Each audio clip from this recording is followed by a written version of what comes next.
Jeg har fået til opgave at forklare formatet af et forretningsbrev, et engelsk forretningsbrev.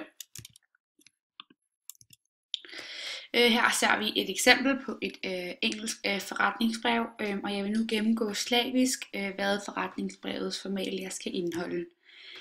Det første det er brevhovedet, og her der finder man virksomhedens navn og eventuelt logoet og andre praktiske og juridiske oplysninger omkring virksomheden, f.eks. telefonnummer, adresse osv. Desuden er der også en reference, og det henviser til den, der skriver brevet, det vil sige et sagsnummer, et ordrenummer eller lignende i virksomheden. Dato. Der findes den britiske version af, når der skrives en dato.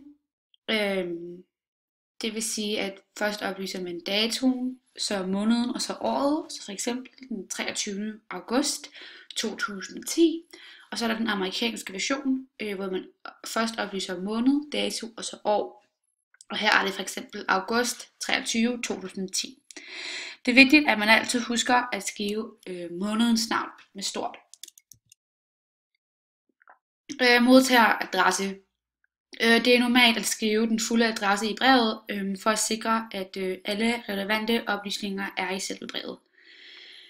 Det vil sige, at første linje det indeholder altså modtagerens navn og titel, og for eksempel så skal navnet i engelske brev altid stå før funktionstitlen, men indledes med en høflig titel. Og det vil sige for eksempel, her i brevet er det Mr. Peter Hansen, og han er Chief Buyer.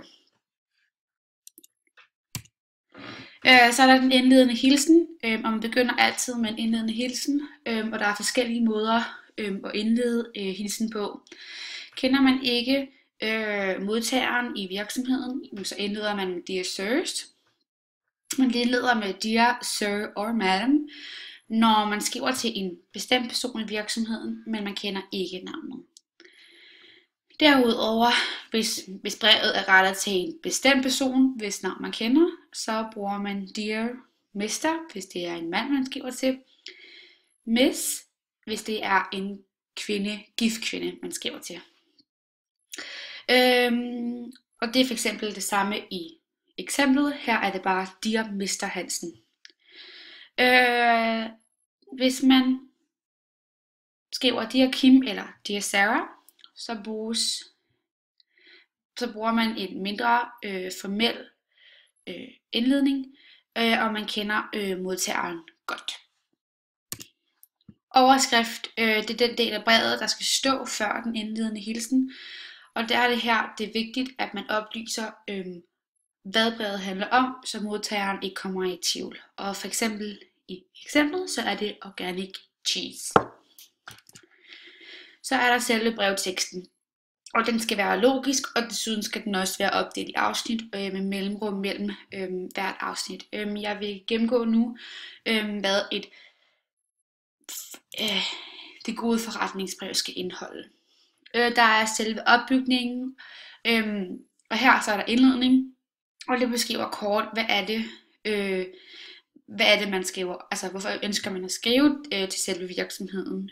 Og så er der faktadelen eller selve brevteksten, som er den del af brevet, hvor man beskriver, hvad er det egentlig det handler om, hvad er det egentlig brevet handler om. Og så er der selve konklusionen, hvad er der skal ske nu, hvad er det virksomheden ønsker skal være det næste skridt, for eksempel at sende en brochure eller en prisliste. Og så er der afslutningen, og det er, at man runder brevet af på en pæn måde, og det vil jeg snakke lidt om lidt senere. Så er der sprog og tone. Det er vigtigt, at et forretningsbrev ikke har lange sætninger, og man skal undgå de flotte udtryk. Det skal være meget kort, det skal være meget klart. Og der skal være ingen lange og unødvendige forklaringer. Budskabet skal være meget lige til. Desuden skal man bruge almindeligt sprog, og det vil sige, at man skal undgå de fagtekniske udtryk. Og man skal ikke pakke informationerne ind. Det vil igen det her med, at det er vigtigt, at forretningsbrevet det er klart, og at modtageren forstår, hvad er det, at afsenderen prøver, og hvilket budskab er det, at afsenderen prøver at sende til modtageren.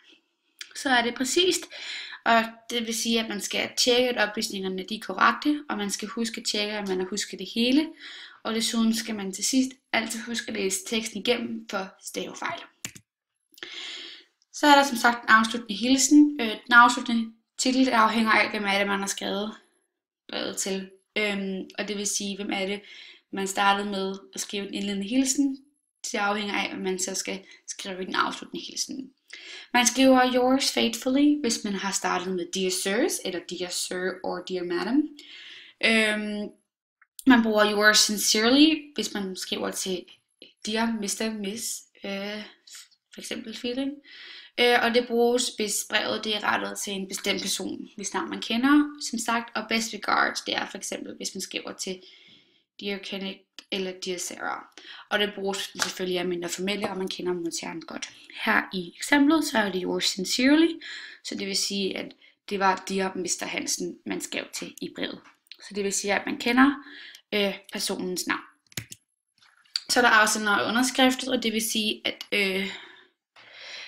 til sidst afslutter man brevet med afsenderens navn og også en underskrift. Og det kan ses for eksempel her i eksemplet. Så er der bilag, og hvis brevet indeholder et bilag, jamen så skal det angives ved at for eksempel skrive ENC eller ENCS, hvis der er flere bilag, og det står for enclosure eller enclosures. Kopier, hvis det er, at der er eventuelt kopimodtager af brevet, så skal det angives med enten at skrive copy eller med CC, og det er typisk i e-mails, man skriver CC. Det var så alt det, jeg havde.